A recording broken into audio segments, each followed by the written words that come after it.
said that reading is a way to escape your own life. It can take you to faraway lands. It can put you into other people's shoes and make you more empathetic. It's also a great way to reduce stress and sleep better. But great stories can also inspire you. And this real life story by our special guest today, Carmela Cattuti, will definitely inspire you. So don't go away. We will be right back.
If you're joining us, you're watching Books with Brigetti. I'm your host, Brigetti Limbanda from Cape Town in South Africa, and our live stream is made possible by StreamYard and BeLive Media. However, this is an audience-centric show, so whether you are joining us over on Facebook, on YouTube, on LinkedIn, on Twitter, and all over on Amazon Live, do know that we are monitoring the comments in real time. So if you would like to say hello, and if you'd like us to give you a shout out, we'd be happy to do that to welcome you to the broadcast. Our amazing guest today is Carmela Cattuti. She has got a wonderfully inspiring story that we'd love to share with you today. But before we bring on my amazing guest, one of the things that I am passionate about is helping you level up. And a lot of authors these days, due to the pandemic, have had to pivot and use online media a lot more to talk about their books and do book releases. Some places are opening up, and some of the authors are starting to do in-person events. But for the foreseeable future, I think we are looking at hybrid. And so you do want to improve your online appearance just a little bit. And one of the things that I personally recommend is the Logitech Brio camera, which is what I use. It's got a trademarked bright light HDR technology, which means it will automatically adjust to your lighting conditions. So it's fantastic for people who don't want to bother too much with lighting and stuff like that to look good on camera. But the one thing that you do want to do is to make sure that people can hear you well. I personally use the Samsung condenser microphone. This has got a solid die cast construction, which helps to reduce noise, because it's very important that people hear you clearly. But if you don't want to have a huge microphone, then do invest in something like the Rode lavalier microphone, which will give you a better sound quality than the built-in microphone in your laptop or even your cell phone. The other thing I recommend, since most people will use their phones, and nothing wrong with that, especially if you're an author on the go, but do use something like a tripod, and along with your tripod, you could use a stabilizer such as the DJI Osmo, which I personally use, or you could use something like the iographer just to stabilize your phone. So I recommend that you look at those little items to improve the quality of your live streams when you are promoting your books. So a little bit about my guest today, and a big shout out to Corinda, who's watching us over on Amazon Live.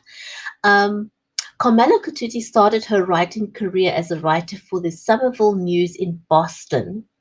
That's in the USA. Carmela is a writer, a painter, and a yoga instructor. And she said after she finished her graduate work in English literature at the Boston College, she began to write creatively and taught a journal writing class at the Cambridge Centre for Adult Education.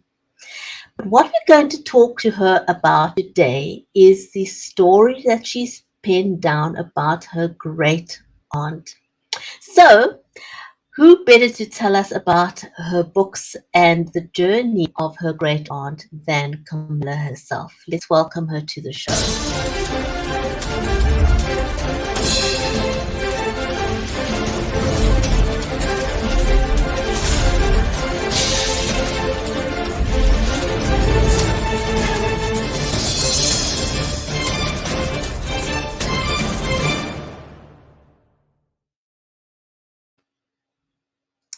Camilla, welcome to the show. So glad that I could have you as a guest today. Yeah, it's so great to be here, Brigitte. Thank you for stopping by. Now, what is it about your great aunt that impressed you so much that you wanted to share her life and her story? Not just one book, but you've actually done three.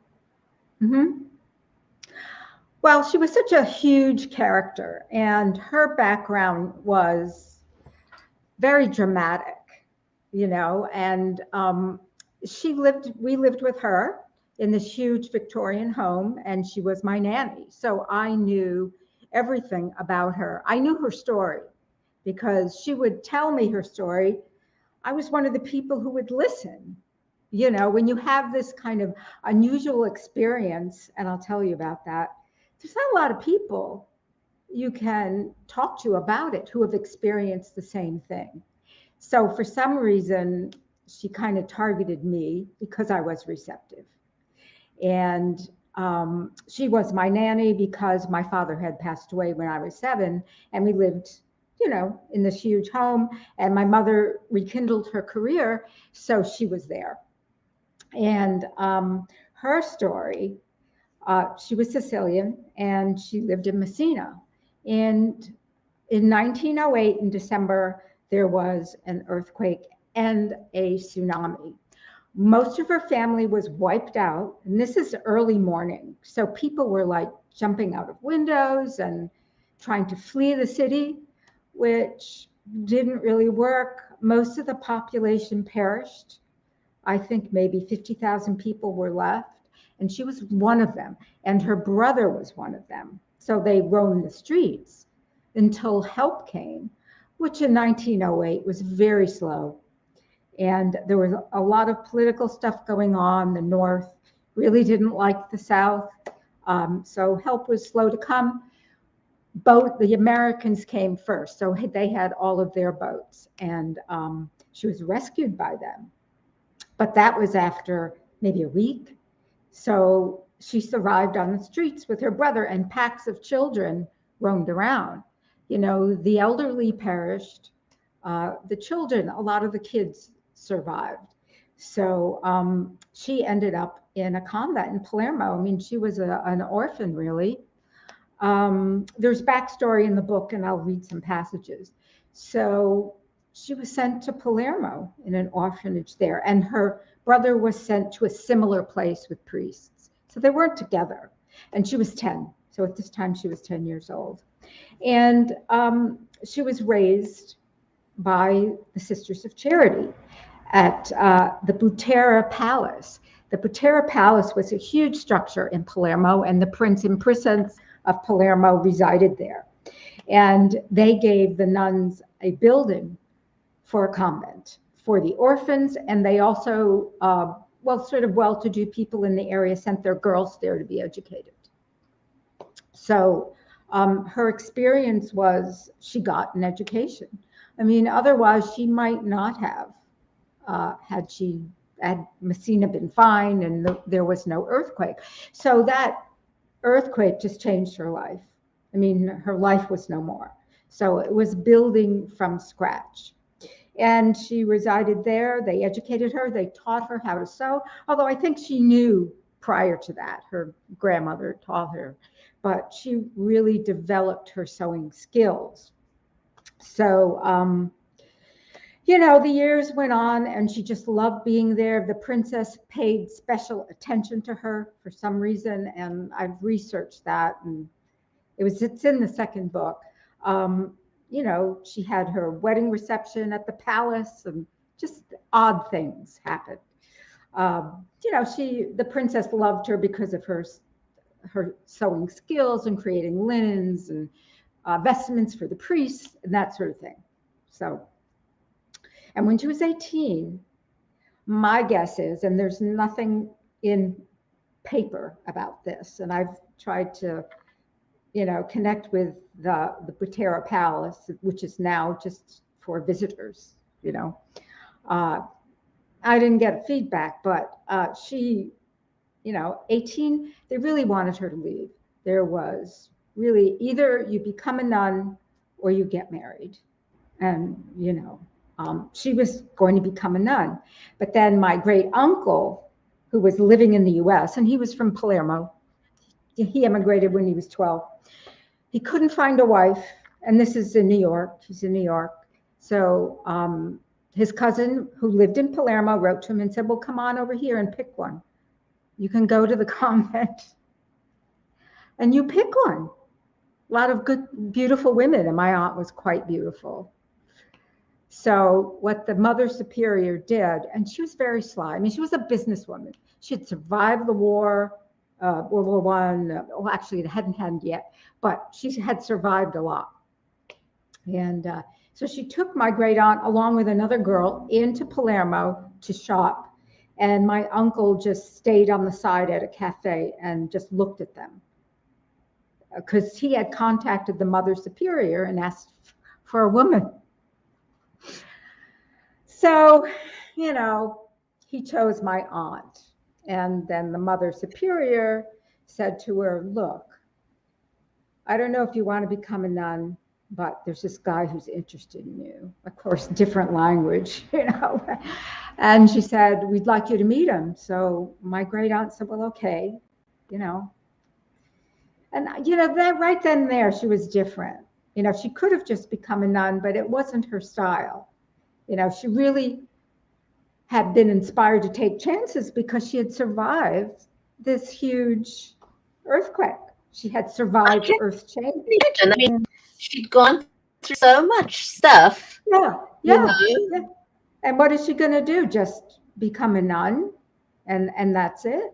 She couldn't go out on her own. Women didn't do that. There was just, but I want to back up a bit. Her brother had died. He got pneumonia and he had passed away. But I think had he lived, and they were both, older, she probably would have gone with him. But that didn't happen. So she was totally alone. So she had to make these choices. And they met, and there was chemistry. My uncle was good looking, and he dressed very well. Back then, 1912, men did, they wore hats and fedoras and suits. And so she was very impressed. And she would get to go to America. So I think her curiosity. Big bonus. Well, I just think she was that way. And this set her apart from a lot of the girls there at the convent. So, the Mother Superior said, and my aunt agreed. She said, okay, I'm going to take a chance. That's what she said. She said, I thought, I'm going to take a chance. I'm not going to become a nun and stay here. So my uncle went to the Mother Superior, and Mother Superior said, you have to come back in a year with a certain amount of money, and then we'll let her go. So she was bought. I mean, that's what I'm figuring. And she said, you're to send cases with clothes, and you should dress her properly, and we'll see. So now my aunt said to me, well, she just wanted to make sure my uncle had enough money for me. But I'm thinking, no, the nun pocketed that. I mean, she wasn't going to just let her go without some kind of compensation. That's what I think happened, actually. But anyway. That sounds unbelievable. I mean, it's like you can't even imagine someone doing something like that. Yeah, I know. But back then, people didn't have much. And the Mother Superior was a very good businesswoman. She sold the linens the girls made. She didn't pay them. They were getting room and board. So that's how she would make a lot of her money, selling to upscale people. So, you know, that happened. He did come back. Mont said, well, if he comes back, he comes back. Okay. And he did. So they went. She must have made quite an impression on him. Because a year is a long time. Mm-hmm. But But I the think fact she that he did. came back, I think she appealed to him because she was a hard worker and she was a survivor. And I don't think he saw that in American women. He was an old traditional Sicilian, you know. But yes, I'm sure he was very impressed with her.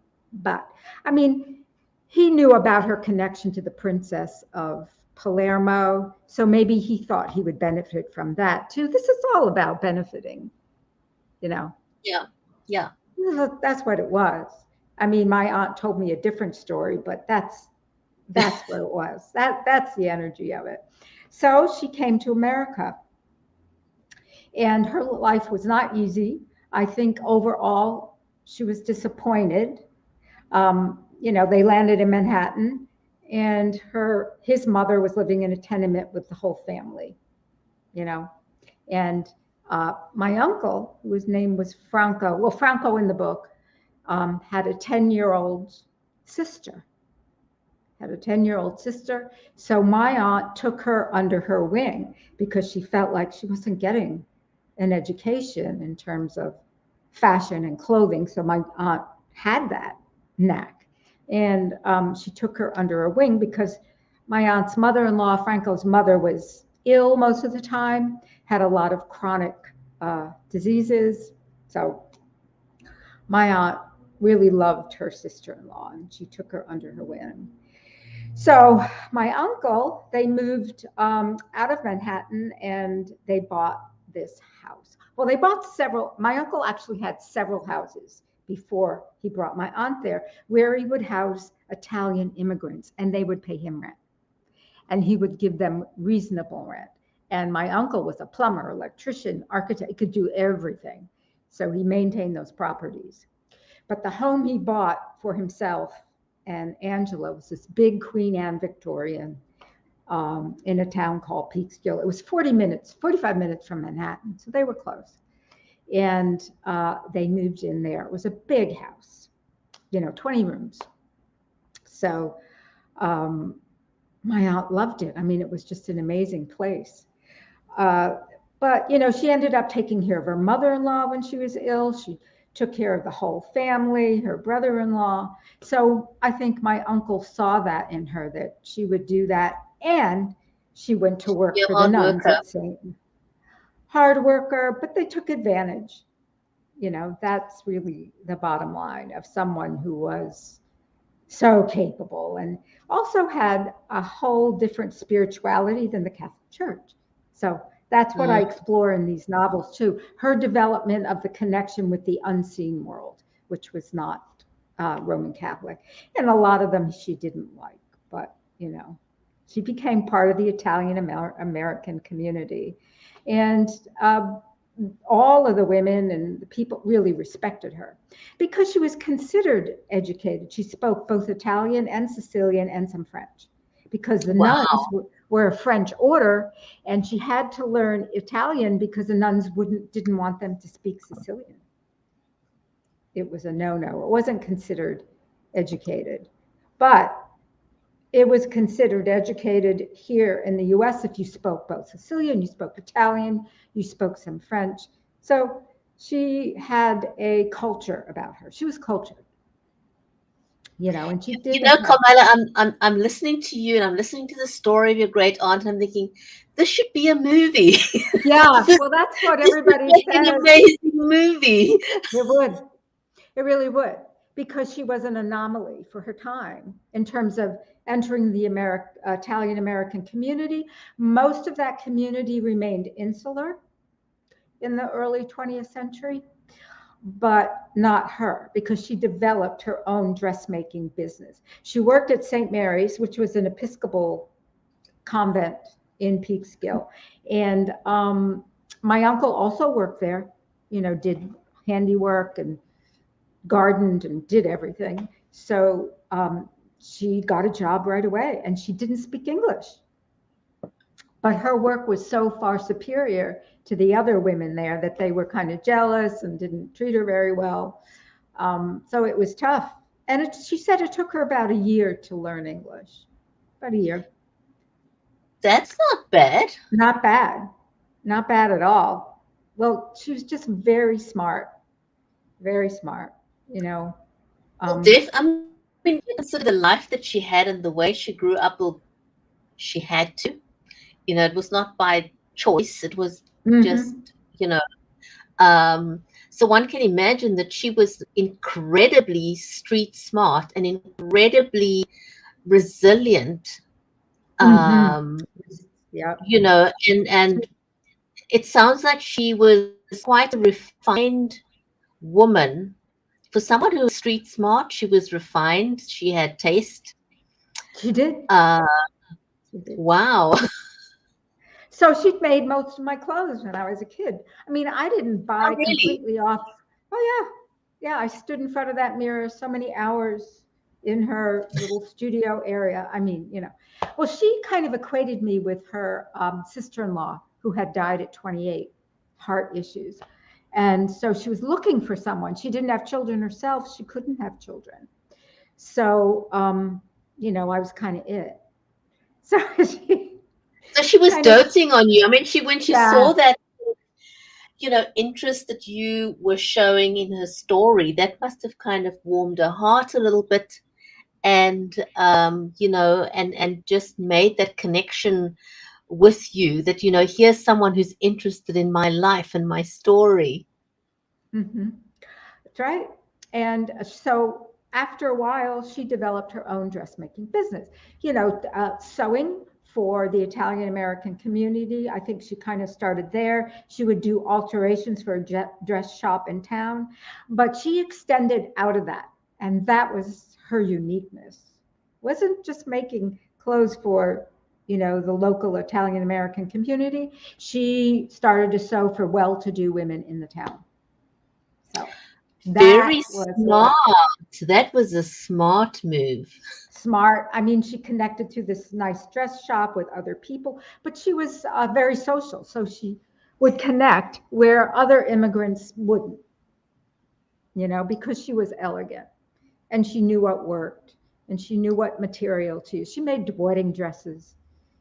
She made that for her sister-in-law. She made her wedding dress. She had a real sort of natural skill to do that sort of thing, because that's not something anyone can do. No. Considering she didn't really have someone who physically taught her to do these things, that she was self-taught. But that's amazing. Yeah. This really needs to be a movie.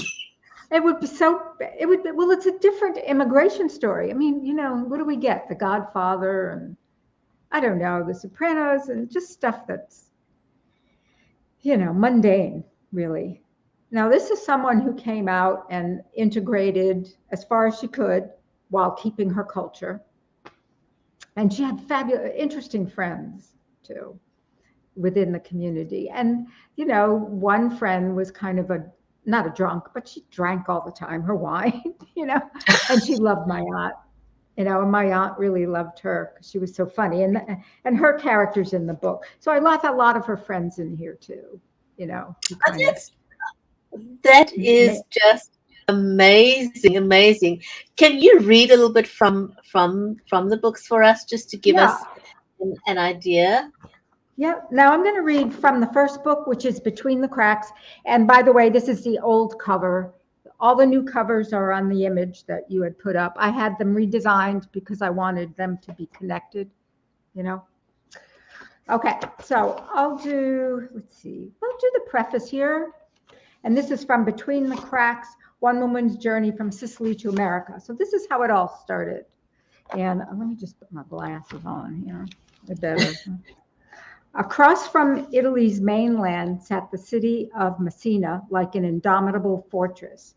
Proud of its solid presence, Messina was the traveler's first encounter with the island of Sicily. The earthy colors of the buildings and landscapes signaled to the visitor or returning Sicilian that Messina and its people belonged to the island, not to any outside political force or cultural tradition. The clang of the donkey carts and the voices calling out to customers to buy wares in the market added to the music of the city's sounds.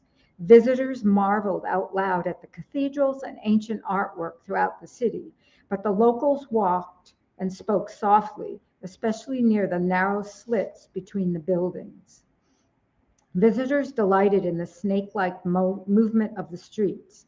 The streets seemed to lead directly to a famous church or street market, but then would slowly veer off in a different direction. They seemed to be designed to intentionally confuse. The city offered no help in arriving at a specific destination. Ancient buildings were so close together that air barely squeezed through. Residents believed that between the buildings, old mysteries sat, holding the true essence of Messina. So the people were kind of stuck in that mode, in Messina, very old world. And this is where she came from. Whenever one of the townspeople walked close to the openings, there seemed to be a whisper, not a sound you could hear with your physical ears, but heard in your mind. The whisper seemed to convey a yearning that had been imprisoned for hundreds of years. The Sicilians were really downtrodden. People invaded Sicily from everywhere, everywhere across Europe and the Middle East. So they were always invaded. When this happened, people scurried past, heads down, attempting to get away from the whispers in their heads. Messina was so congested with ancient energy, it felt like the city would explode. Hopelessness was a disease that plagued the citizens of Messina during the early 20th century.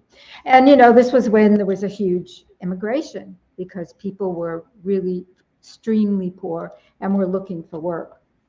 Small eruptions did occur. Whenever some of the dark energy needed release, outbursts took place between the locals who were often surly with one another.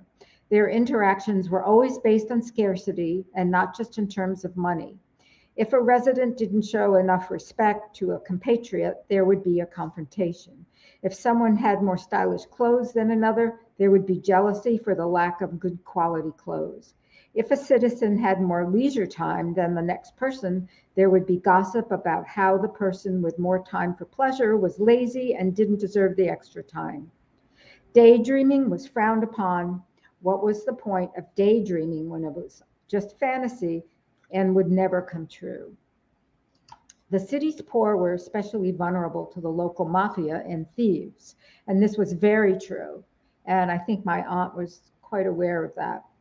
Many of the men met an early death at the hands of murderers, accidents from factory jobs, or shoveling coal and disease. Sounds Women like were, a movie, eh? I mean, it doesn't sound like it's like this could possibly be real, and yet it was. it was. I mean, they were bombed by the North, during uh, struggle for freedom. They were dominated by the priests and by the upper aristocrats. And there were a lot of aristocrats in Italy at that time in the North, and they didn't want anything to do with the South. Okay. Feeding off people's dreams, it left them with doubt, fear, and misery. This shadowy energy prided itself on soul theft. So you see what kind of world she was raised in. And I'll just read toward the end. I don't want to be long-winded here. Angela returned home one day and learned that her father had left and would not return soon. Her mother explained that he would help. Wait a minute, sorry. A few weeks later, a man moved into their house. Her mother explained that he would help with the rent. After a few months, Angela noticed her mother's belly protruding beneath her homemade faded smock. Angela pretended she didn't notice. She thought of her dream friends and felt less alone. When the earth exploded, Angela was walking on the edge of the city. She blacked out and started to drift. She floated above the earth, peering down into the city. She saw people running, buildings collapsing, and gaping holes in the earth. From that moment on, her experience of the earthquake always felt like a dream. So yeah, that was Wow. the society back then, you know. Even when I was there in the early 1970s, you had to be careful walking in Palermo, you know, because there were a lot of thieves around. I mean, it's a very different place now. But Yeah, yeah, so you could see why she would choose to leave and just explore other possibilities, you know. absolutely. Wow. I mean, no lack of excitement there, you know. No, no. I Definitely mean, not a boring upbringing for sure. yeah, absolutely. Oh my So goodness. So, how did you decide on making? I mean, did you set out to write three books in no, the beginning? no, not at all. No, no, I thought, well, I'll write the first one. And I was graduating from Boston College, and I just thought I would be an academic. And I started to write this story because my great aunt used to say, well, somebody has to write my story. In fact, one of her customers was a playwright, and she said, I might write your story, Angelina. But that never happened. And that's in the book too, or the second book, I think. So I thought, well, I'm going to do it because I'm interested in writing creatively. And here I have this story handed to me, really. So that's when I Wow, thought, well, and there's so much detail that you put into the story. How did you? I mean, did you commit all this to memory, or did you kind of make notes when she was I telling her committed, story? I committed it to memory because she would constantly tell me the story. And I explore her level, her kind of spirituality. Now, she did attend Catholic Church every Sunday, but she really believed in the dream state, and I talk about dreams in here, and messages from the dead, and people you can communicate with. So, you know, I think that she kept it under wraps, but I would hear it, you know, in her voice. And she had been ill not long after she came to this country, and she had to have a hysterectomy, so she couldn't have children. And she said, well, I think my great uncle said he was not into the church at all. So he said, well, if you let my wife survive, we'll light candles for you. He was talking to the Blessed Mother, you know. So she prayed to her too. And then when she survived, every Friday she had an altar and she would light it to the Blessed Mother, to feminine energy. She was very much into feminine energy. And she did that till she died. And she was 93 when Wow, she died. wow. So She really is a great. she felt strongly that the Mary helped her survive. You know, not God the Father. You know, if she had her choice, she probably wouldn't have attended Mass, but she did care what people would say that she didn't go, you know. But yeah, so there was a kind of mystical element to her too, and I explore it most in the last novel, The Benevolence of New Ideas. So throughout the three novels, it's her effect on three generations of Americans. So it wasn't just my generation, it was my father's, and it was mine, and then the next two. So That that is amazing. That is yeah, absolutely amazing. So, at yeah. what point did you decide that you're going to do the trilogy? Well, at the end of the first book, you know, I talked to my publisher and said, you know, people love trilogies. So I thought, yeah, I mean, certainly there's more. I knew what was going on in her life, every detail. And I know how what her influence was on me and my siblings, and, you know, and her influence started when she immigrated in 1912, you know. So I knew her story and how she dealt with the 1960s and the 1970s and the change in American culture. And the Italian American community, of course, was less close knit as the century wore on, you know. And so, are the three books sort of like in chronological order of events, Yeah, or yeah. mix them up a bit? I have them in chronological order. And let's see. Excuse, my cat is sitting on my books. Julius. So this is The Benevolence of New Ideas. Hold on a second. I want to put you onto full screen so you can show that book off. Yeah, yeah. And the first two have a similar cover now. I just didn't have the copies. But this is the latest one, came out in 2021, available Yeah. on Amazon, of course. And yeah, and this talks about her. Let's see here. Where the heck? Oh, I'm just looking for the table and contents here. It's got to be up more. Yeah, The Next Generation, 1968. And another chapter, the other half, another chapter, Beginning Again, December 1969. And New York City also becomes a character in this because Oh wow. because the commuter rail was right there and we were all connected to Manhattan. My uncle lived in Manhattan on East 57th. She raised him too, my father's brother and my father. She did all that because their mother died very early, her She sister-in-law. certainly did a lot of mothering. Yeah. I mean, she really, well, because she didn't have children, um, I think that was a disappointment to her, but you'd never know it. You know, she had so many other children around, me and my three siblings. We lived in the same house. So, you know, um, The Benevolence of New Ideas, 1971. The 70s come in, and you've got all of these new ideas and things happening. And the fall of 1972, Revelations. So Manhattan does become a character in this, and we see her relationship with Marie, which is based on me, but not me really.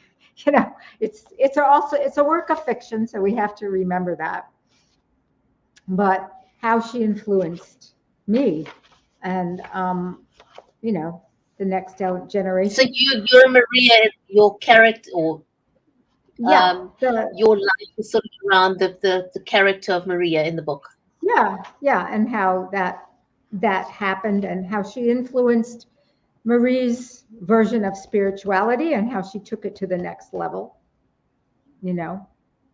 So, and I'll just read chapter 6, New Year's Eve, 1969, called Emerging. And I just thought this one would be fun to read. Just a couple paragraphs here. Okay. Emerging. The world was on the threshold of a new decade, and Angela prepared for New Year's dinner. Snow was lightly falling, blanketing the ground, and winter was taking hold.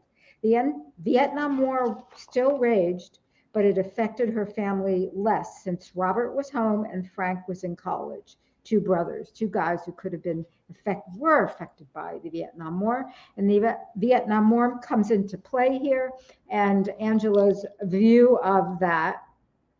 So her view of war changes as years move on. She sensed that this would be a new decade of immense change. When she thought of her unseen friends, they confirmed her suspicions. So she always communicated with the dead and with the unseen world.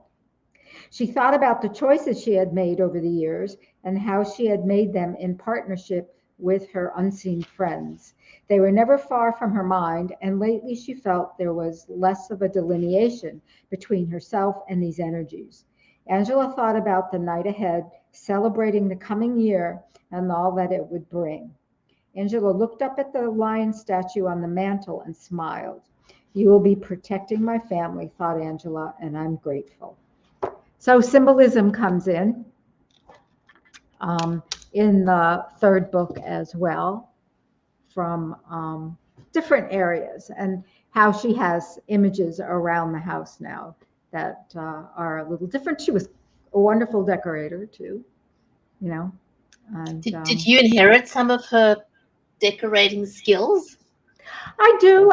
Yeah. I mean, they were kind of old fashioned, and so in the 1970s, the new world was coming in, but we had a lot of old marble fireplaces and all of that.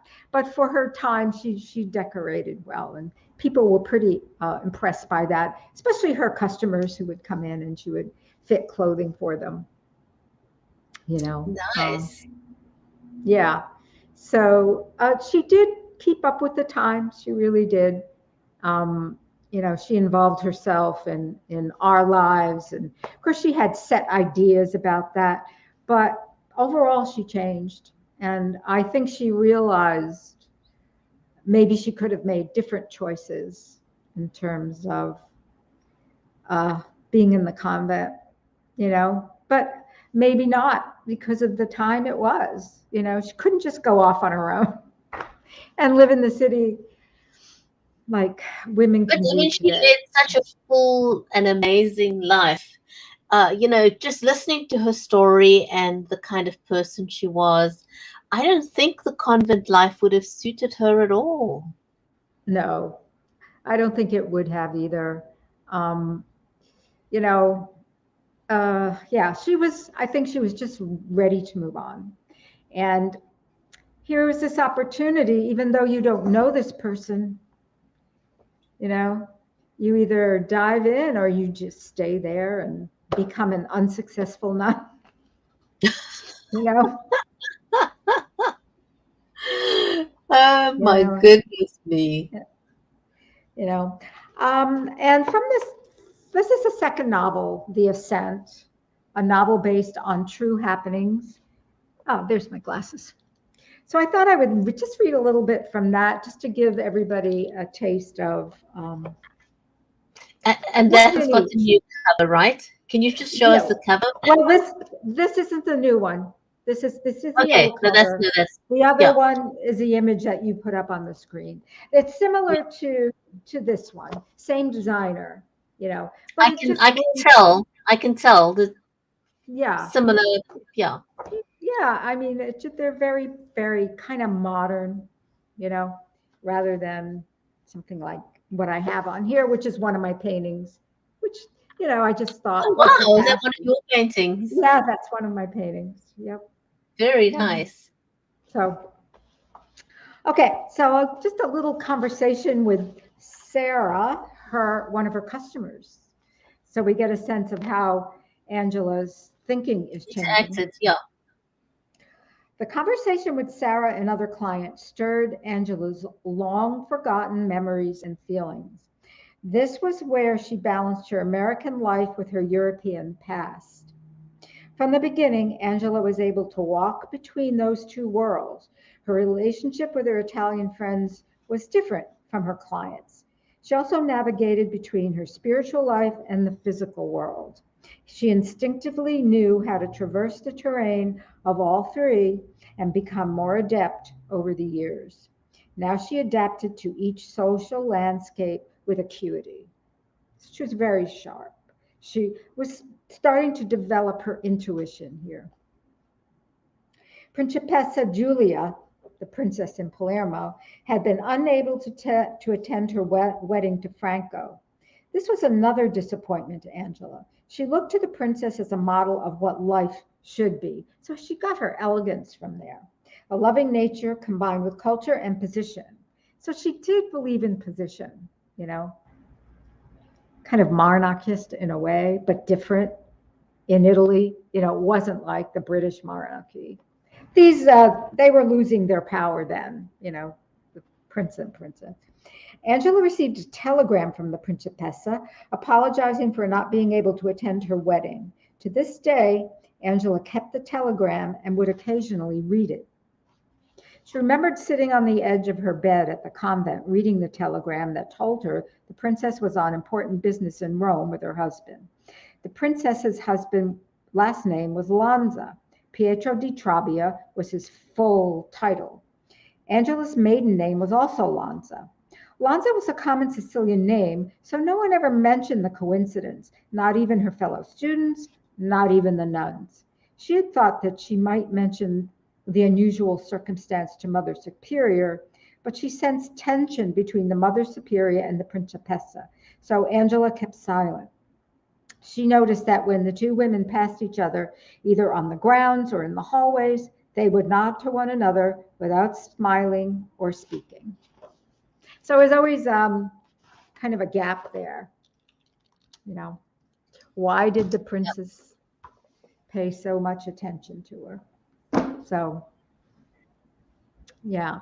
That is that is just amazing. So do you sort of feel now that her story is complete, other than possibly somebody picking this up and turning it into a movie? I do. Everybody says, God, why isn't this a movie? So I tried to contact, oh, what's his name? I'm drawing a blank. The actor, he did the Italian food programming on PBS, Stanley Tucci.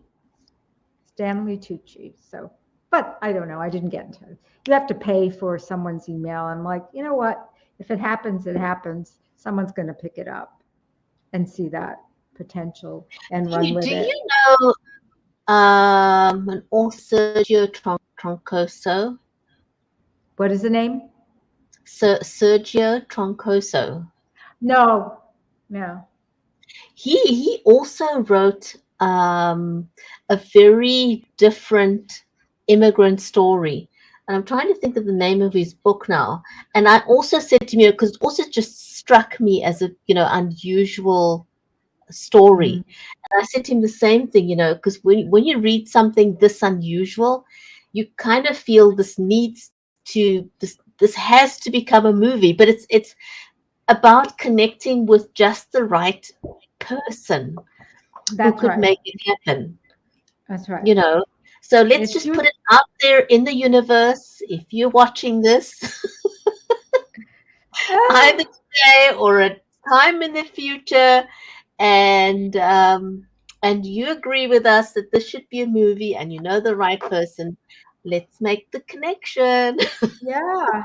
I mean, why not? It's so it's fun. It's been fun, and I thought, well, I'm not going to write another one. But then I started to outline another book, not about Angela, but just taking it into the more metaphysical realm and New York City, um, you know, in the late 70s. So we'll see. I'm like, I'm not writing another one, but then I don't know. I probably am. Well, it's so fascinating, and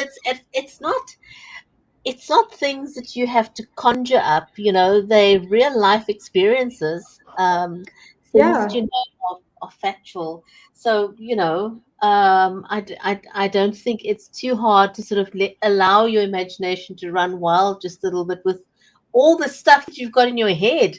But I mean, right, I think it's amazing that you've done this because, you know, just even for your family to have this amazing record, right. um, of your great aunt, I think is phenomenal. You know, Well, she was just influential. I mean, she obviously integrated the princess's elegance and, you know, uh, manner of speaking and the nuns. And so, in a way, maybe the earthquake saved her from a life that might not have been so great, you know. But the strange thing is, um, she was literate before the earthquake. She didn't come from a lower background. Her brother, I have his telegrams or his letters he wrote to her when she was in the convent and he was with the priest. And my gosh, I read them and they're like he's a poet. I mean, so, wow. and her father, and I got her birth certificate, I found it. Oh my It said, goodness, that is just so it, precious. and she's on the birth certificate. It says her father was a laborer, but my brother said no, he was a merchant. He was a silk merchant. And I thought, yeah, why did they? Because my aunt told my brother she was a silk merchant. So he would be away a lot and he would do the silk trade. And that was hazardous That back makes a then. lot more sense. You know, if Yeah, so possibly that's where she kind of inherited her flair for the finer yeah, things in life, you know, and the fact she was able to make clothes. Maybe she had those yeah. memories I guess she of fine did. fabric. I guess she did, you know. Yeah. Of course, I know her father was away a lot, was the silk trade. You went by land. You could go by boat too. But, and I talk about that in the third book, and I kind of kill off her father on the silk trade because there were a lot of marauders there, a lot of Yes. thieves on that um, trail. So, yeah, it's kind of You can't interesting. imagine, you know, the Wild West back then. Oh my God, it was totally the Wild West. And that's why the mafia came in and had such a hold, you know, Crazy, because they crazy. weren't getting anything from the police. They weren't getting protection from the police. That was non existent. So the mafia came in and did protection for a price. Well, of course, Yeah. everything at the right price, you know. Yeah, it was a brutal, brutal world. So Um, she was spared that by getting into that convent. She was spared it. She was protected. Yeah. well, who But said life back then was boring? You know, I often think about it. People say that, you know, people were not as sophisticated as we are today back then, but I think that's wrong. it's I wrong. don't think so at all. I think people were very sophisticated and very um, you know, educated. Yeah. Maybe not in the way that we are educated today, Yeah. but No one has had a degree. yes, but people were certainly not lacking in any No. way. You know, I think people were pretty smart. I think they did a lot of they did a lot more with a lot less than what Yes. we. Yeah. Oh, yeah. Frugal. And you never felt lacking if you were frugal, you know, always, I always, think people were pretty smart back then, in my opinion. absolutely. Absolutely. And they didn't have social media and they talked to each other and they read books and, you know, and, Absolutely. and Oh, oh, to go back to then. Anyway, not really. Carmela, thank you so much for Thank getting on you. And and sharing. I want I wanted to say that Between the Cracks is an audiobook, so people can buy that on Oh, Audible. wonderful, wonderful. Did you narrate it yourself or did you hire someone to Yeah. do it? I hired a narrator. She's wonderful. Yeah. So if people prefer audiobooks, they can just get on Audible. Well, And that's which is it. fantastic. Well, you know, all three of the books are in the carousel over Mm-hmm. on Amazon Live. So please do go and have a look.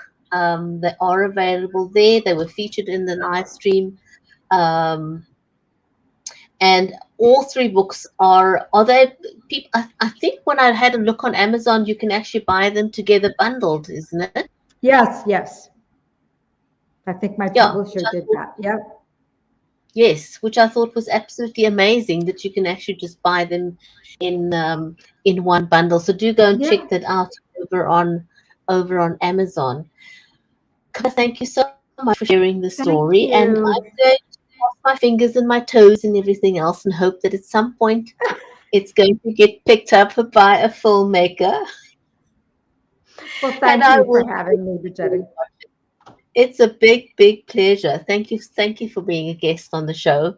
Thank you. And I want to just say a huge, big thank you to our audience who's Oh, watched us yes. over Thank you. on Amazon Live, on Facebook, on LinkedIn, on YouTube, and also Wow. Twitter. So thank you, everyone. Thanks for joining us. This was amazing. And we will see you back on the next episode of Books with Brigetti. So for now, take care, stay safe, and until next time, enjoy your reading.